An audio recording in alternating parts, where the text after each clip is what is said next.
Rome 2 is Creative Assembly's most ambitious Total War game to date. To produce the thousands of individual animations necessary to make these kinds of battles possible, the developers taken the step of creating their own motion capture studio on the outskirts of Horsham, a big step for a company the size of Creative Assembly. I spoke to Pete Clapperton, CA's motion capture manager, about the animation process, the studio itself, and the impact it's having on Rome 2. There's very little like this in the UK and in Europe.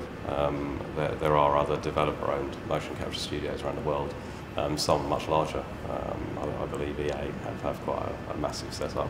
But it's quite a rare thing for a developer to have its own motion capture studio. So we'd start, obviously originally, you get your fight performers in for the relevant performances that you wanted to create.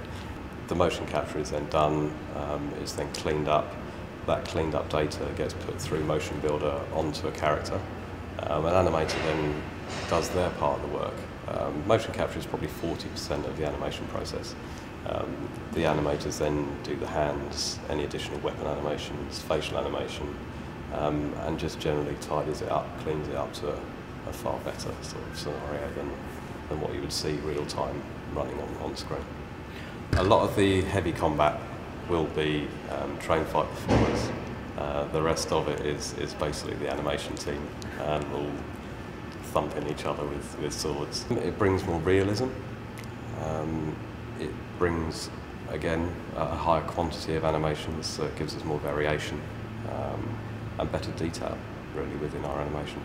The more realistic you want it to be, the more nuances you'll be able to achieve in motion capture. There are a lot of things the body do that I'm a keen animator, and a good animator will find those things and will put them in. Some of them are quite difficult to manually create. It's a lot easier to get that data straight from a real person. And generally, it's a far more accessible and available system to us in order for us to make our games better and give us more development time in the animation process. I asked Creative Assembly if the following sequence could be included as an alternative to the regular general's speech at the start of each battle. They said no, for some reason.